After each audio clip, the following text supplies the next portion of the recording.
we are very grateful to have Sухail Doshe from Mixpanel, who co-founded Mixpanel almost 10 years ago now, and is going to talk about how to measure your product, which, as you heard from Gustav, is really the other side of the coin of growth and everything that helps you build something that people truly want and will use. So with that, Sухail.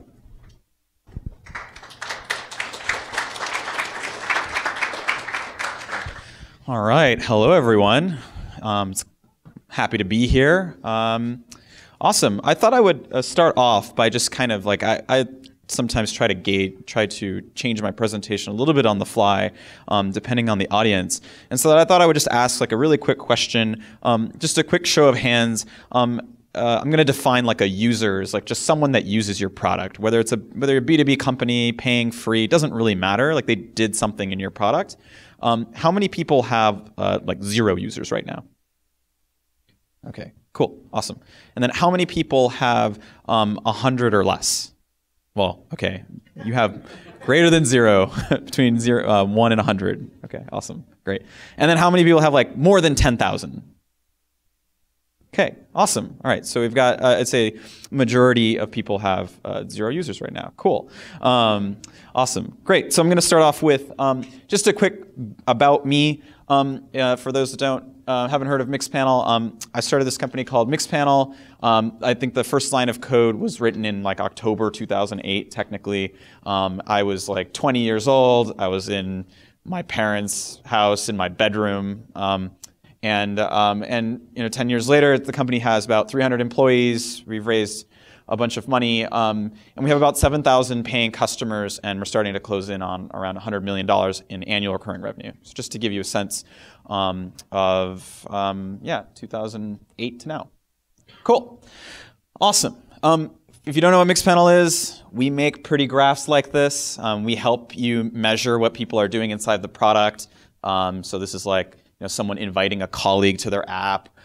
We might help you like measure a funnel and see the conversion rate of people opening your app to like viewing an article.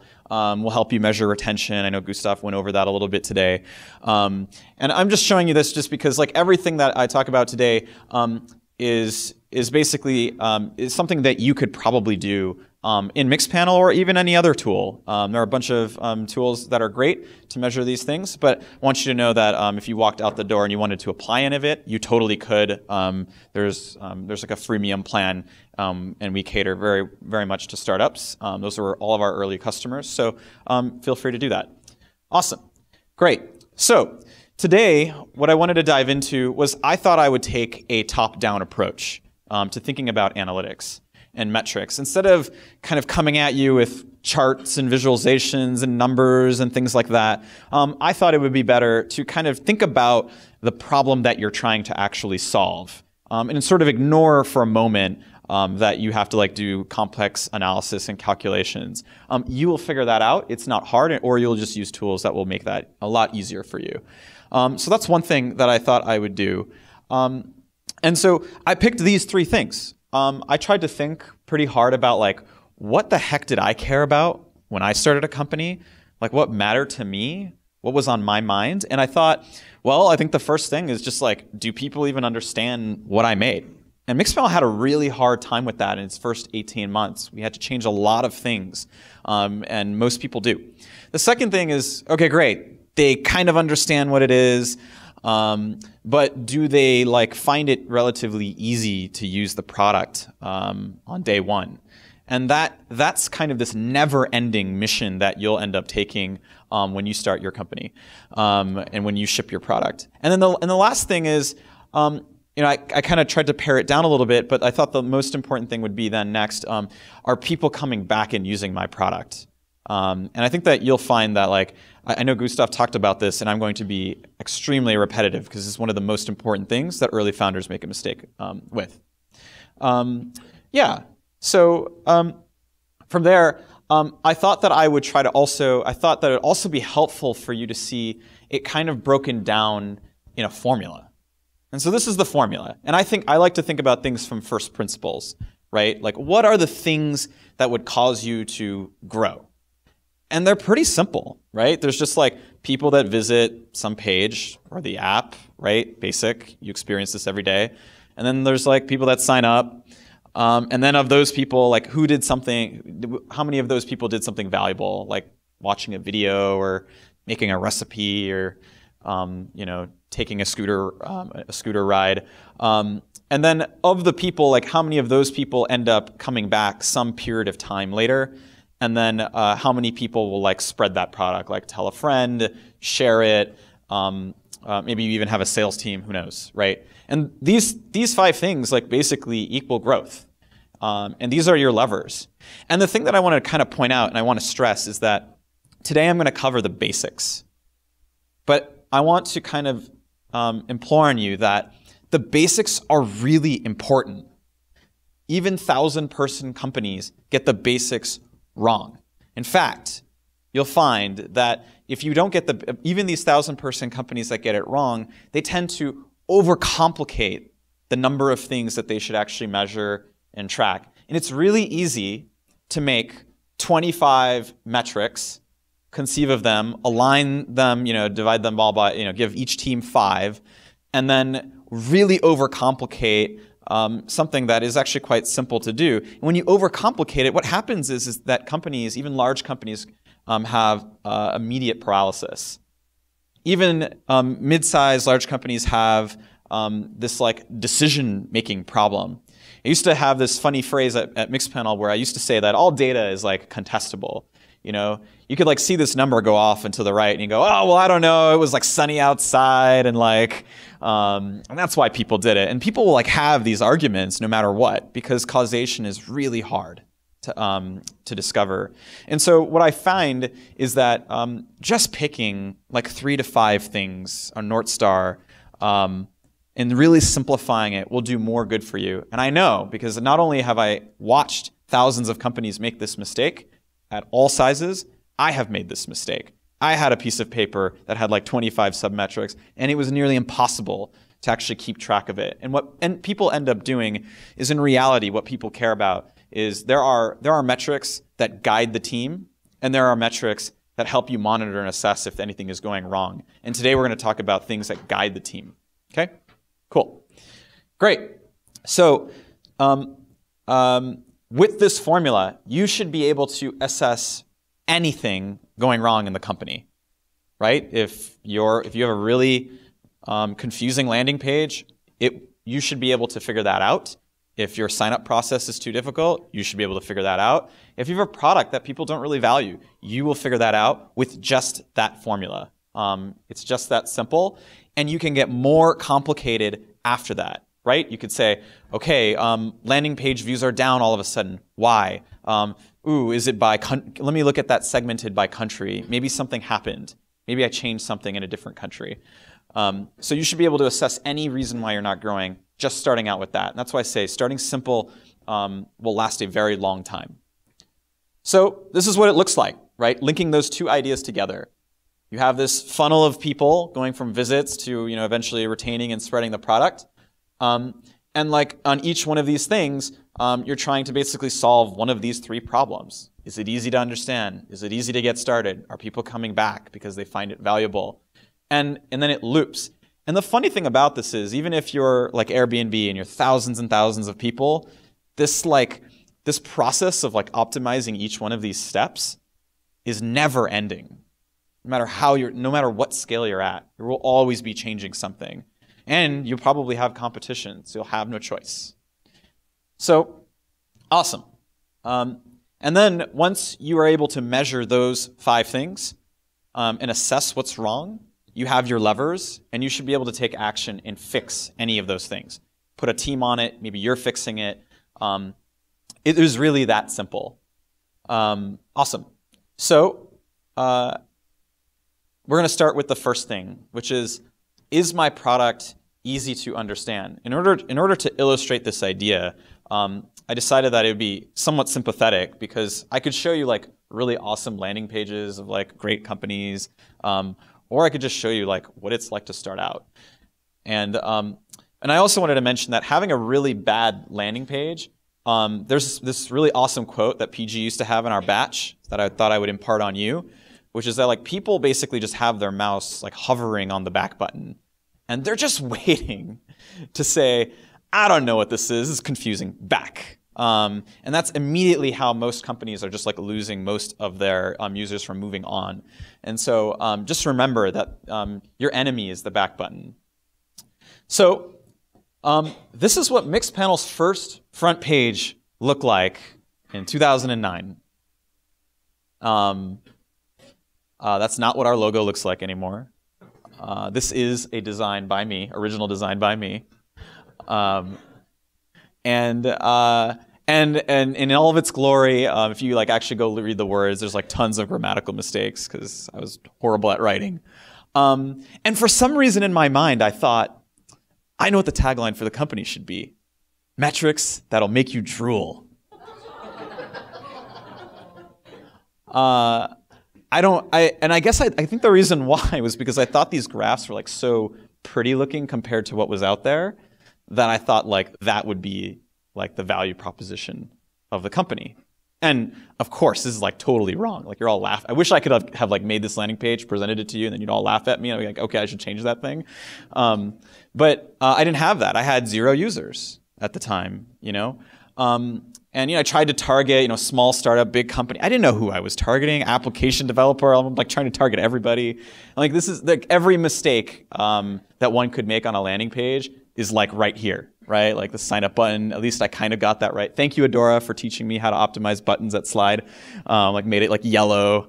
But that's about maybe all that I got right? Just maybe roughly the sign up button. And then, after a lot of work, a lot of hard work, a lot of iteration, a lot of talking to customers, a lot of measurement, eventually a couple years later, it kind of turned into this, right? I like managed to get like the logo right. The sign up button's like ginormous, and yellow. And what we figured out though, after a lot of time and a lot of energy, was that we transformed from metrics that'll make you drool to actions speak louder than page views. And you'll notice it's like extremely prominent. The reason why was because the #1 question that we would get as a company was, that's cool, but like, how are you different than Google Analytics? I don't get it, right? And so it turned out like this tagline for us at the front page lasted like the next 5 years of the company. And because it like very much differentiated us as something where we would measure engagement, we did something different. Like Google was about page views. We were about like what people did in your app. And that resonated. And then from there, like, we tried to explain like we tried to urge people to go down the website and like look at different features and see if those things were valuable. We tried to be benefits oriented in the copy, tried to show customers and case studies who maybe found it valuable. And we've probably made like 4 changes after this. But I thought I would present this one just because it was the one that maybe lasted, like the copy and the general essence of what we did and what we said we did kind of stayed the same, largely, but lots of design changes. So the real question is, great. So like, how do I measure? How did you measure whether people really understood, whether they understood what you were doing? And so I think there's like one tried and true number. And it's like very simple. It's just, did people even bother to sign up? Bothering to sign up doesn't mean that they're going to use your product. That's a whole different matter. Bothering to sign up is like, I don't know, I'm kind of interested. I'll kick the tires. This seems kind of interesting and cool to me. And that'll tell you a lot about whether what you're doing is even something valuable for people. The second thing that you can try, these are just ideas, trying to find the ratio of people that are going from just like hitting your page, right? And then doing any kind of thing after that. So instead of instead of hitting the back button, right? Like, did they click on segmentation or funnels or retention in that case, right? Did they bother to do that? I know there are a lot of B2B companies these days. Actually, one quick question. How many people are making like a B2B company? Yeah, great. So that's about half the room.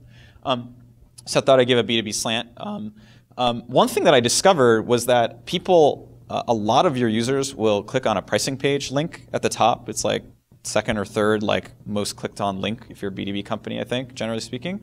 I think this is totally contestable, but I find that like people clicking on your pricing page is like actually a pretty decent indicator of like, okay, cool, you have something kind of valuable. Okay, how much? And so even something like that, I think, can tell you a lot. And then if you're in consumer, the benefit of being in consumer is that you generally have, you usually will have like hundreds or thousands of users such that you could actually go do an A/B test, whereas in B2B, it's a lot harder to achieve that. And so I really, I think Gustav is absolutely right that you should try to conduct as many experiments as you can and really A/B test your copywriting and find out like what resonates with people. But these are all things that you can do to basically figure out, is this easy? Cool. So the second one is, well, is it easy to get started with my product? And the thing about this is like a lot of people. The thing about these first two things is that if you don't make the first step easy, if it's easy to understand, a lot of people put so much energy. When we're trying to build a company, we try to think about like all the cool features and things that we could make that would be really valuable for customers. The problem with that is like if you don't even get step one right, you don't even have a chance at any of the subsequent steps. So when we think about like, is it easy to get started with my product? Forgot about password is kind of a useless feature if you have like a very small percentage of people that are basically like not even bothering to get started. In fact, I remember there was a YC company called Zenter, which turned into like Google Slides, and I remember Robbie Walker during one of our Tuesday dinners said that they didn't even implement the save button for like their online PowerPoint because they knew that none of their users would ever ask like, hey, can I save this? They just didn't even bother to do it because they wanted to see would anyone even use the PowerPoint presentation product. And it was like, when they imparted that on me, I was kind of like, wow, that's crazy. And for like, I don't know, maybe like 18 months of Mixpanel, like we didn't even have forgot about password because we were just so ruthlessly trying to prioritize like things that would really matter to customers. And it turned out we didn't get very many requests anyway. So this is really important. And here's an example of like easy to use, something you use every single day. That is literally one step. You just go to Google, you type it in, and you immediately get to use the product. There's no sign up, there's no CAPTCHAs, there's none of that, right? A more complex example is like Airbnb, who might have like 10 steps or something like that. We worked with Airbnb for a while, helping them optimize initial user experience.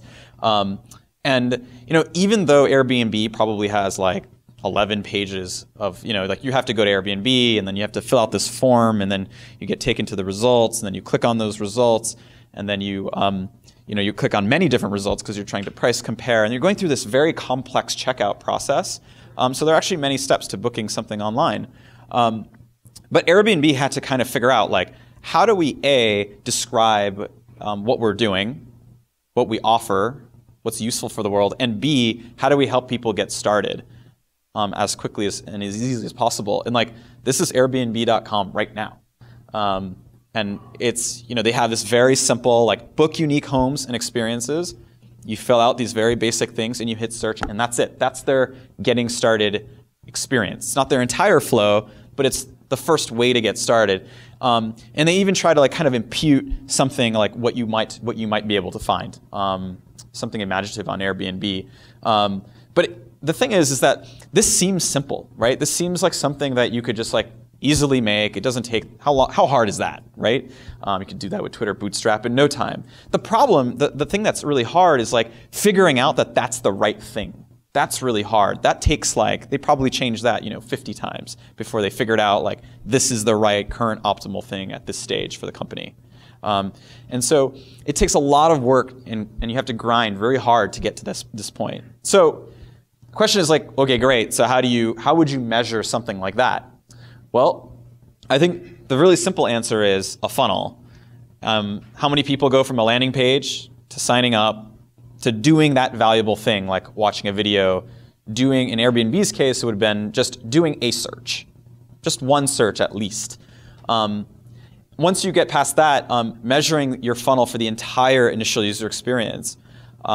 There's like weird things where like there's actually situations in games can have like 20 steps, and I've seen hundreds of gaming companies' funnels, and even though they might have like 20 or 30 steps, sometimes they actually convert very highly. Like they might get like 80-90% conversion rate through all those 20 steps. Just the first 2 are like actually the ones that have the greatest drop off. And then the last thing is just like actually speed. This is one that I think a lot of people don't actually do, which is like how fast can someone just get started? And that will tell you a lot about how complicated your experience is. Sometimes slow is okay, it depends on the business, but speed is really important. Does it take them like 5 minutes to get something figured out, or does it take a minute? In Mixpanel's case, we cared a lot about we had a complicated flow, because not only did you have to sign up, but you had to be able to write code. Just really complicated. And that was the one downside. We weren't really sure. Where people, with Google Analytics, you just copy and paste the JavaScript. With Mixpanel, you had to actually go and track a line of code. And so we had this question in our mind, was that easy enough? And so speed became really important to us. How fast can someone do that? And I wanted to give you a couple tips and tricks. Things that I've seen that companies do that are generally not great. Number one, you're a startup. You don't have lots of fraud problems. You probably don't have a lot of people spamming your service. You probably don't have a lot of fake actors in the system trying to sign up. So if you don't have those problems, don't optimize for them until you do. And I just want you to know that generally, email and text confirmations have an enormous drop-off. I'm talking you get, of the 100% of the people that come, only 30% will basically go on and click on those email confirmations, or 40%. You'll spend a lot of time trying to optimize that, and then to make matters even worse, you have to hope to God that it doesn't go to spam. It's this really horrendous experience. So just be really careful. You'll lose a lot of users that way. It's really important to iterate on your initial user experience. That will be a never-ending process. You will do this forever, even especially as the product changes. And it becomes really critical to have someone on it, so at least one responsible person just thinking about that all the time. And then the last thing is not every company, not every product is capable of doing this, but to the extent that you can just let users into the product, it's always better to do that. In Mixpanel's case, it wasn't possible because we needed to get your data, so you had to sign up. But we experimented with what if someone just copied and pasted the JavaScript, but they didn't sign up, and we just collected their data, and then after that, we asked them to sign up. We did experiments like that. So to the extent that you can achieve this, that's awesome. And good examples of this are actually Airbnb and Google, where you just try it. But there are always exceptions to these rules. For example, Pinterest makes you sign up.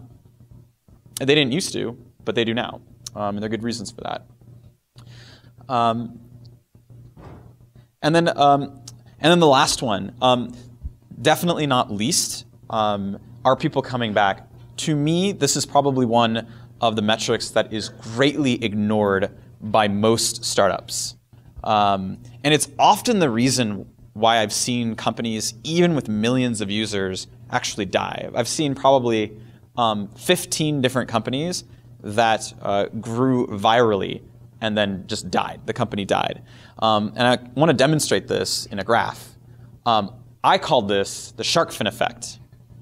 And the reason why I call it the shark fin effect is because, well, one was because Mixpanel, in Mixpanel, the default line color for your first data point is blue. And so to me, it always looked like a fin in the water. And it looked a lot like this. And what happens is you're slaving away and you find a way to go viral, right? Maybe you're going super viral on Facebook or Instagram or something. And you're like, wow, I have struck gold. I'm acquiring tons of users. My life is awesome. I'm going to be a billionaire. It's great, right? And the problem with this is that if it happens too early, but you didn't quite think about, didn't quite think about retention, it becomes really problematic, and this hurts companies. So basically, what happens is the app goes viral, and then eventually, the rate at which you're losing users becomes high enough that you can't acquire the new ones. And it turns out that even though we like to try to be extremely rational people, it's really hard because when the app's going viral, you're just oh my God, I need to just take advantage of this moment because what if I don't get it? And what if my competitor finds it? So I'm just going to optimize, optimize, optimize. But it turns out that it ends up not being very valuable, because if you're just losing all the users, it's really, really hard to reactivate. If you talk to people that have ever done like a reactivation campaigns generally don't go very well. You usually just like lose those users until they decide that maybe they want to give the product a second chance. So it's not like your response is like, when this happens, a lot of people's response is like, oh, we lost the users because our app wasn't valuable. Let's just email them again and see if they'll come back. And like that's usually not a great idea. So it can be it's really important to really think through retention. And you really don't want to be like this guy. The shark fin effect is really, really bad. In fact, Living Social is a great example. A lot of people don't know that like Living Social was basically this app that was on Facebook that had nothing to do with like the Groupon deal cutting thing, and they went super viral on, I can't remember exactly what the product was. And Living Social literally had to pivot the entire company to basically competing with Groupon because the app wasn't very retentive in those days. So there's some pretty basic ways to measure that people are coming back. The most obvious one that I hope most people know is just new users. So making sure that you're tracking whether a brand new user, someone who just signed up, what percentage of those users will come back like a week later or 30 days later. It's really important to track it a longer period of time, because a week later is just not a harsh enough metric, and it's important to see how fast you'll end up losing users, because you'll have to figure out a way to re-engage, to find new ones. And that becomes really, really hard at some point if the number of users you have starts to become quite high. And then the second one is just daily active users.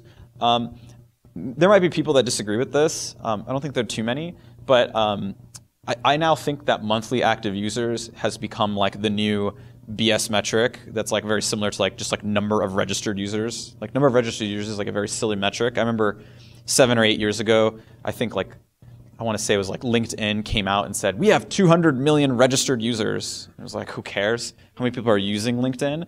And I now starting to think that like MAU is like becoming quite close to that now. Daily active users is really hard to maintain. I mean, how many products do you use every single day?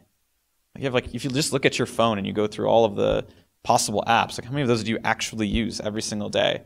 So I think it's a really harsh metric, and we actually found at Mixpanel, so even if you're a B2B company and you might think, well, I don't know, I'm selling to businesses, so like, can I really maintain like daily active users, especially on Saturday and Sunday?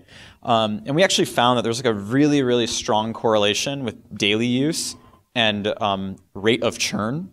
Like rate of like people like no longer paying for the product, and it didn't take very many users. I think it was like 1.4 daily actives would like reduce churn to like a dollar churn by like to like I don't know like sub 10%. It's incredible, and so I really stress measuring a DAU. And then the last thing is a B2B slant again. Is something that I think a lot of B2B companies make an early mistake with. It's actually not just a B2B company, it's actually companies that do subscription. So I don't know if there are any companies that would ever think that they may offer a subscription of any sort, you know, like if you're a meditation app or something like that. And it's just it's monthly dollar churn. So if you're charging your customers monthly, many businesses charge annually, but usually most startups start with monthly because an annual commitment sometimes can be hard for early adopters, is just measuring revenue churn. I want to give you a slight story. If you have revenue churn and your revenue churn is say 7% per month, right? You might think, awesome, I'm keeping 93% of these dollars every single month. This is awesome. I'm doing really, really, really well. The problem is it's 7% monthly churn, and if you extrapolate that out over 12 months. You're actually losing 58% of your revenue in a year. It's really harsh. And a lot of people, like, for some reason, this thing is like not mathematically intuitive to most people. I don't know why. It wasn't even mathematically intuitive to me early on. And if you think about it, like, you're spending all of this energy with marketing and improving the landing page and improving the getting starting flow, and you're doing all of that. And if you don't have retention, if you're losing that 7%, every single month, you have to somehow make up for that 58% that you lost going into the new year. And if you start thinking about it, you're like, wow, we're making $1 million and we're losing $580,000 and we're starting the year like that. Now you have to do that and grow on top of that. And once your base of revenue gets really high, it becomes really hard to keep up. And you kind of have this like really long arc of like a shark fin effect, basically. So it's really important to look at your monthly churn. And this will be the single cause of like death. But the problem is it's like the worst kind of death. It's like death that occurs. It's really like, it's really flat growth, but it occurs like eventually in like 4 or 5 years if you're able to acquire users. And I mention this not only because I talked to some founders about this, but this is also something that like really hurt us in the early stages of Mixpanel, and we really had to figure out a way to fix this. And there's all kinds of ways. You can use product, you can use pricing. There's all kinds of ways to experiment with this. But this thing probably gave me the greatest number of nightmares and lack of sleep, I think, ever. So I really want to stress that on all B2B companies here. Really think through this number and think about like almost graph like, okay, what would our rate of growth be if churn stayed constant? It's really important. Cool. I wanted to go over 2 things. One, I recognize that there are a lot of people here that have 0 users. So they're like, what the hell do I measure? So what if I have less than 50 users? Well, the truth is I couldn't really think of a better idea than just basically, you just have to talk to your users. And I thought I'd give you a mini story about, at least at Mixpanel, what we did. When we had like no users and I had that page that just said metrics you'll drool over, one trick that I used is that I had like maybe 10 or 11 or 12 customers. And honestly, I just put all of them on IM, like on GChat or something. I don't know what the kids use these days, maybe like WhatsApp. But I honestly just like would just badger them on like WhatsApp or GChat or whatever, and then just ask them. And I remember one time we were trying to redesign our funnel UI, and we used to have a vertical funnel, but we had a competitor that had a horizontal funnel. And it seemed like that was a better idea. It seemed like that was more intuitive for customers. And so I didn't really know how to like get the data because like how was I really going to find out whether they liked one of those 2 UIs? And I didn't have it was just me and a co-founder. So like how the heck were we going to like do an A/B test on that feature? There's no realistic way to do that. And so all I did was I just made like a really crappy version of the UI that I thought would be better, the horizontal version of a funnel. It was like kind of grayscale. And I made like a really beautiful, colorful version of like the vertical one, which was kind of our control. And then I just asked like 11 people, which one's better? And then I want to impress this thing because Gustav mentioned that it's the delta, it's the difference that matters in an A/B test. Not that this is like a true perfect A/B test, but like I asked 11 people on IM, got feedback in a day, and 10 out of the 11 said horizontal funnels. And then we just made it. And we built it, and we never looked back. And it was totally the right decision in retrospect. So I don't think there's any way that you can kind of skirt by talking to customers. But here's the benefit of talking to customers, even though maybe it's more tedious than looking at a graph. You're going to get way more information and depth from talking to customers than you ever will looking at a data point in a graph. No matter how much you slice and dice and segment the data, no matter how mathematical you are about it, you will never get as much information and in building your own intuition than just talking to customers. And it's really critical that you do it. And the one thing that I wish I had done back then was I wish I just wrote it down. I wish I wrote down tons of the feedback because I think that it would have helped my co-founder, it would have helped employees in the company down the road really go on the journey, make them feel like they went on the journey with me. Rather than having our roles kind of feeling like they were so split up. And then the last thing that I thought I would bring up is to impart what I kind of said at the beginning, which is that I think that one of the biggest mistakes that people make with analytics is being really overcomplicated, thinking that they need to be super sophisticated, thinking that they need to track all kinds of crazy cohorts and they need to have like a dashboard with like 30, panes on it that all like loads. You have like mission control. I don't think that is necessary. I had that. It didn't work. It was really hard to run the company that way. And what also happens is that when you build your team, it will be really hard. It will be confusing for your team. Of those 30 panes, like which one do I need to care about? And I think that we need things that humans just need to simplify things. So I'd pick one North Star metric. And I think in a North Star metric I would choose in this case is like, what is a number that you're willing to bet the company on, right? Like if that number goes south, you deserve to die. And if that number goes up, you will have like made a huge dent in the universe. Like what is that metric?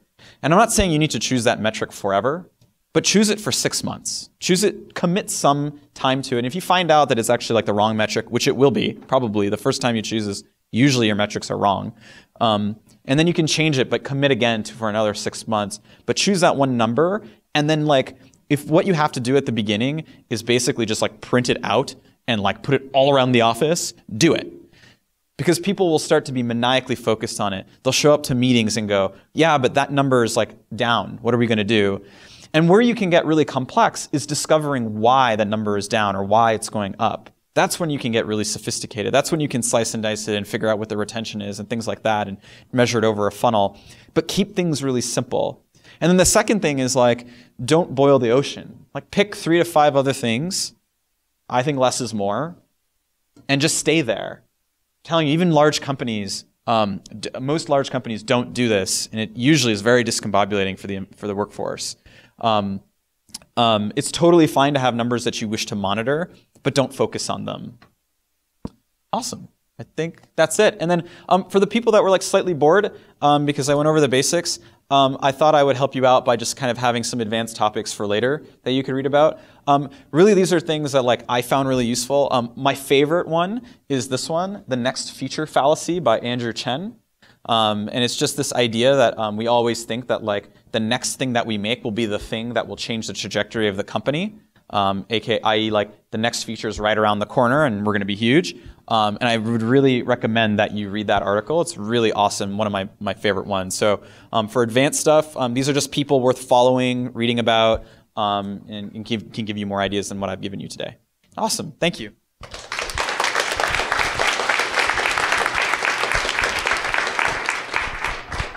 Jeff, Q&A? Okay, cool. All right. Yeah. Yeah, I want to be fair. I don't be like if like every speaker like chose someone in the front. What would you suggest the conversion, steps of the conversion or target conversion from visitors to registered users to subscribers, paying subscribers? Yeah. Yeah. So that's the problem with that is that it's so yeah.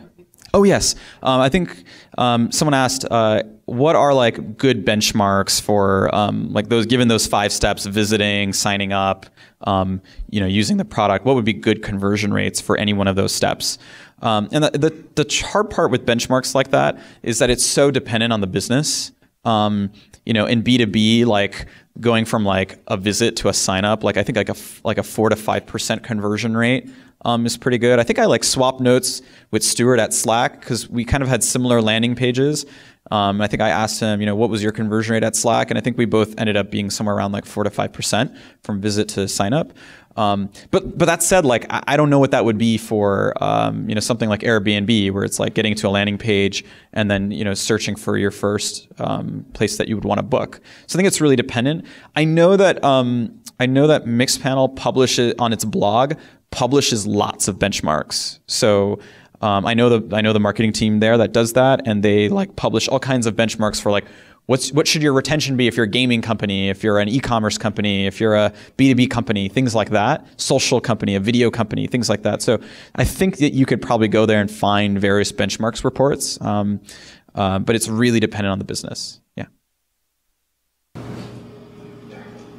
So when you're going through the sign-up process, how do you see numbers vary if you're allowed to like create an account name and password and doing all that kind of sign-up versus a single like button login with like Google or LinkedIn API?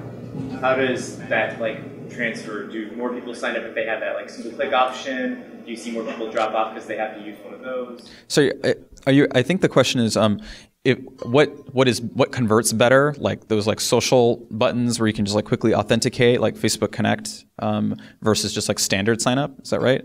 Yeah. Like all of these questions, they require like a lot of specificity because it's actually like really unclear. And in that case, I actually don't know. I truly don't know.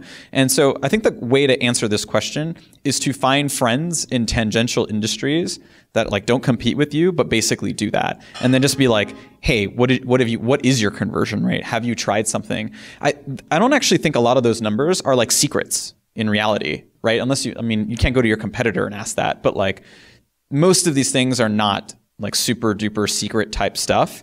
And like, they could either give you the information and save you, the 6 months, or they'll just like say, or you try it out, but it's sort of strange to keep it a secret. So I'd rather give you ways that you can discover that. I would just ask friends that have a startup, or even if they work at a big company, sometimes they're willing to share it. Yep. Cool.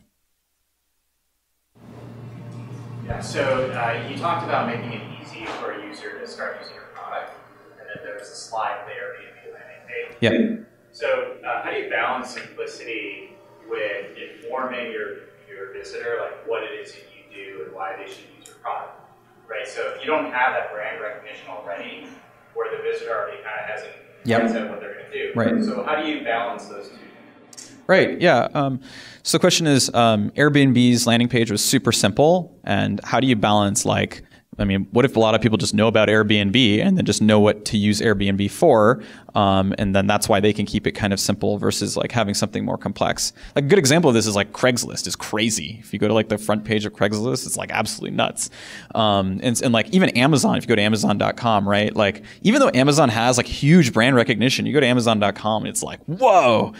There's like a million things going on at once, right? So how have these companies found the balance? How have they found how to deal with this complexity? And the truth is that I find that it's important to have like a guiding principle. Like, what is it that you're trying to actually optimize for, right? If in the case of YouTube, let's take YouTube as a good example, right? YouTube could just like be like Google. You just be like, what do you want to look? What do you want to watch? Right? They could do that, but they don't.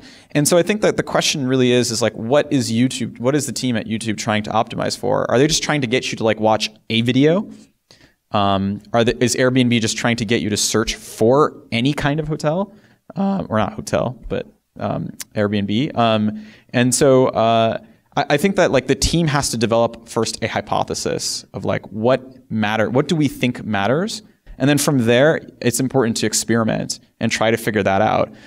It turns out like it's not too, it's about the delta of like what people will actually gravitate more towards. Like if you make a really simple experience, but like people are like really confused because they don't even bother to do it, or you ask them, then you kind of have like new information. And I think the key is to find the minimum number of things you need to add to get someone started.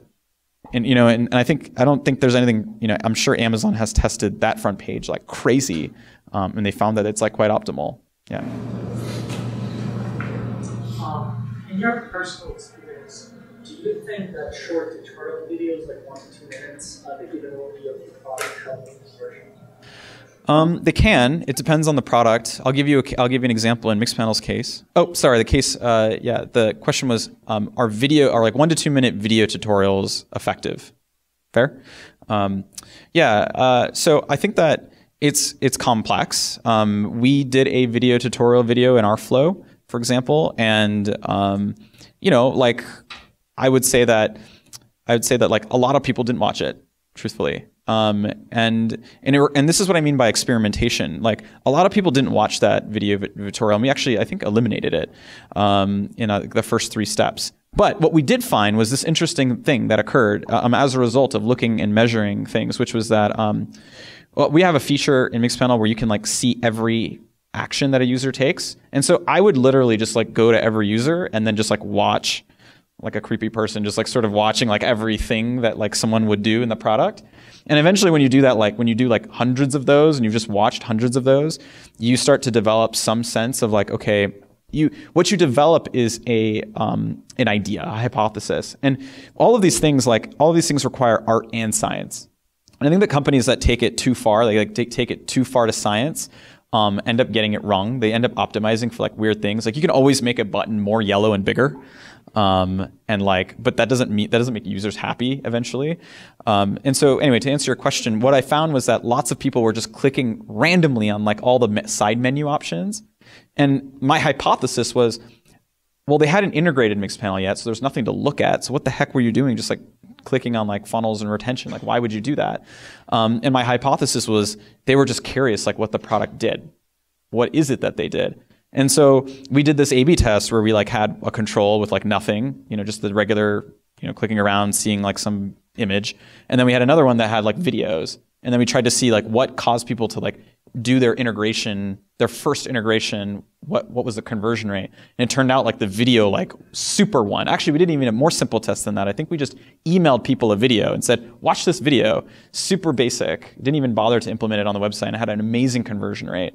And then we decided to add videos to all those tabs where there wouldn't have been anything anyway.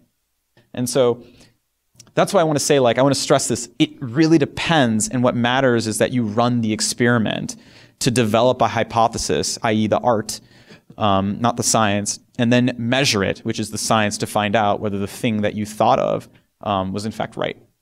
Yeah. All the way in the back. I have a question related to the churn, the revenue churn. Yeah. Or how does that relate to the retention? Because you say 7% translates into 58%. 58% loss in revenue over a year. Yep. But if the curve that we looked at, when we looked at the retention, I think that's on the Mixpanel website, that if you have 35%, if you curve the retention curve flat on 35%, that's actually pretty good for next market. Yeah. So these are slightly two different things. One is like user retention, and then one is like dollar churn. And so in the case of dollar churn, like the reason why I bring up dollar churn is that even like you could totally have a company where nobody uses the product and the company continues to keep paying for it, right? But I find that like most companies are like pretty incentivized to cut their spending, and employees are incentivized because they lose it in their budget. And so with respect to dollar churn, you can have in a B2B company, for example, you can have a lot of you can have even one user using the product, but the company could continue to spend money on it. And like you might, so like a 40% retention rate might be okay, right? As long as the company is like continuing to spend, but losing 40% of your dollars in a year is really hard and not good retention. Does that make sense? So those things are not exactly linked. They're not directly linked. Yeah. Yeah, like to give you kind of a benchmark, like a chat app that's like often used a lot will have like 60-70% retention. Like those are some of the most retentive things. Like something like Slack would probably have like 80% retention. It's kind of like unbelievable. Whereas like a product like Mixpanel, when we first started out, like the first year, I think we had like 30-40% retention, and that's not that great. But it was our first few years. Yeah. Are these all metrics are replicable for hardware startups? I mean, if it's the same, like, you know that we need to go for it? Yeah, so the question is, are these metrics, can they be used for a hardware startup? Yeah, I don't see any reason why. We worked with Jawbone for a long time, and we work with Fitbit. And most hardware, does your hardware company have a software component to it? Actually, we do like a subscription model, like we go with our product and I see. the service. Okay, so it's a hardware company with subscription model. Yeah, yeah, absolutely. It may be more challenging as a hardware company to track, but it's like sometimes, but it's totally doable. Most hardware is like connected to the internet somehow, so I don't see any reason why. Like a lot of the scooter companies, for example, they're like all connected to hardware and they have a software component, so there's really no difference. Yeah. I'm just curious, I saw the first version of the website. Yes. For startups, for companies, for developers, and then with the later on version, it wasn't so apparent that it was the types of savings. It was just the value. I was curious, when in the early stage, we want to understand Yeah. So the question is, the first page was like trying to target like various kinds of sizes of companies, and then like the second landing page of Mixpanel, like in 2012, basically didn't kind of disposed of that, and it had something very different. It was marketing like features and stuff.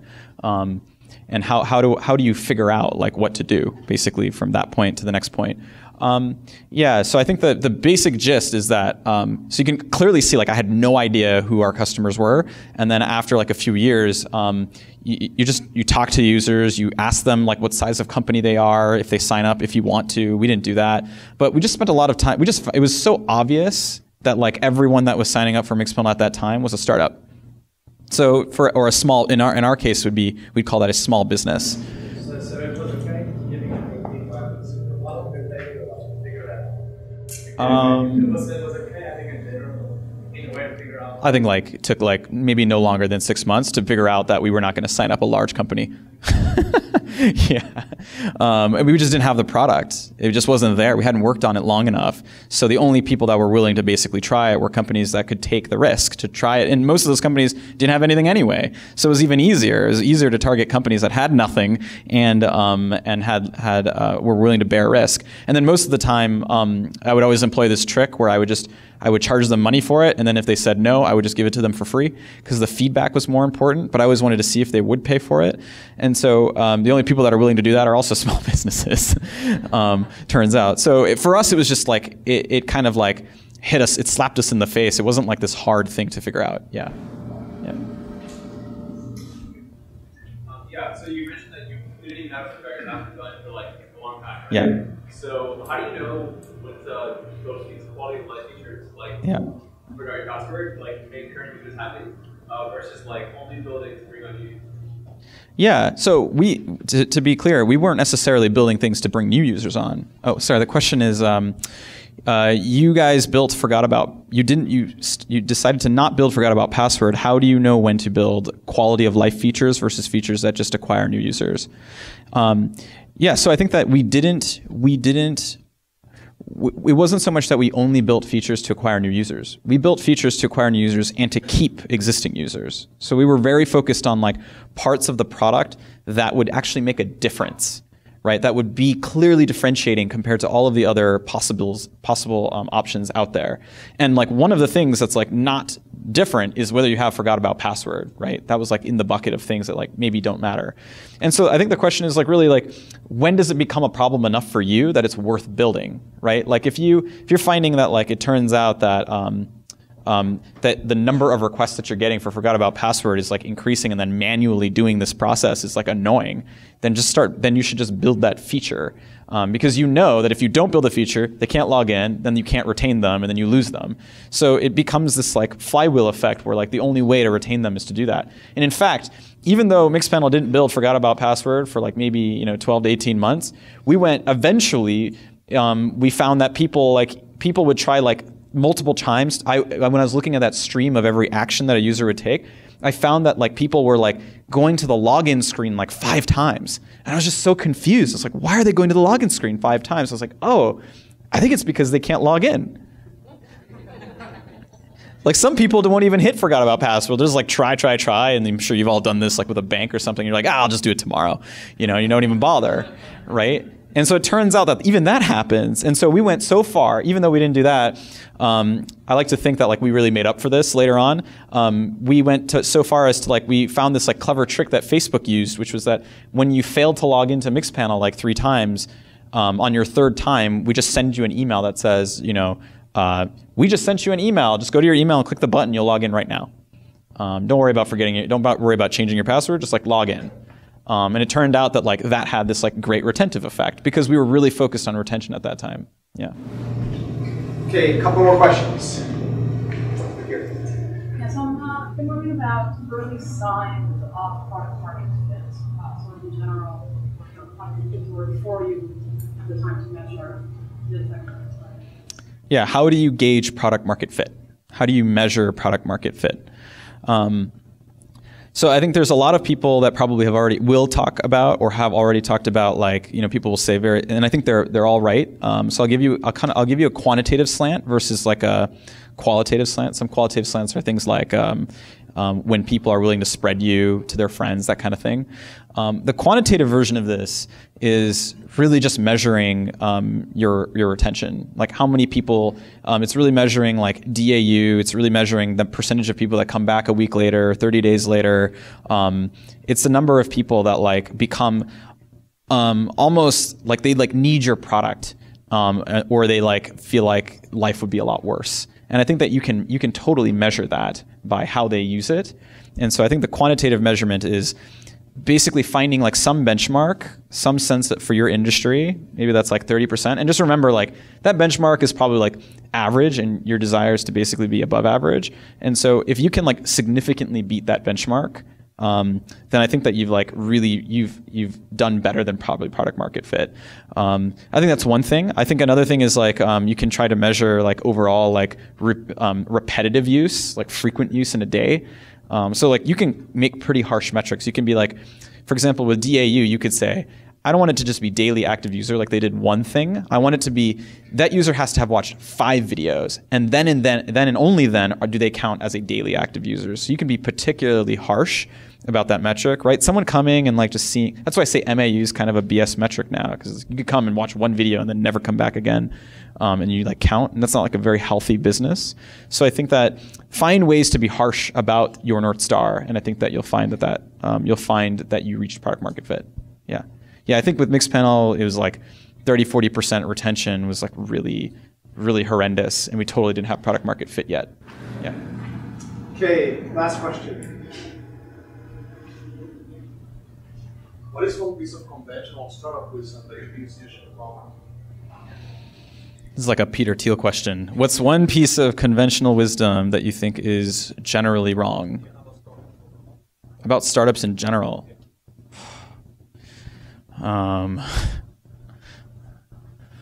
Gosh, that is a hard last question. It's like everything else is like fine. Gosh, I think, I don't know. I need to think about it, but I think that one thing that has like become pretty clear to me is that I think after having done Mixpanel for about a decade, I kind of figured out that I tried to impart it on you in the talk today, which is just that it's much better to just like, I think that we tend to complicate things as humans, and and that comes through in like everything. For example, like we tend to have like make version 1 of a product, and then we get to like version 2 and we're like, okay, we're done. We did it, we solved the problem, and then like often a founder will like kind of get distracted and then go and like work on the next product, the next thing. And they haven't yet figured out like their retention is probably not great, or they're operating at negative margins, or like all these things. That same thing even happens with numbers. Like we pick our 3 metrics, and then we continue to get more complex as a business, and then we add the next 20 things. And we do all of these things to like in hopes of like feeling like we control the situation better. And I just think that those are all like distractions and mistakes. And that I think it's really hard for the average founder to actually just be focused on something boring. We tend to have like ADD or something, and like we just decide to get very easily distracted. And I think it's hard to do the same thing for 4 or 5 years because we don't like feel challenged anymore. And I think that that's a huge mistake that founders often make. And I don't know that anyone would say, oh, that's like totally wrong, Suhail. But for whatever reason, like every founder repeats it. So there must be something, I don't know, there must be some kind of wisdom that we all think this is like the right thing. And I made those mistakes. I made new products that I shouldn't have. I measured too many things, over-optimized things that didn't need to be optimized. So yeah, that's really it. Cool. Thanks. All right.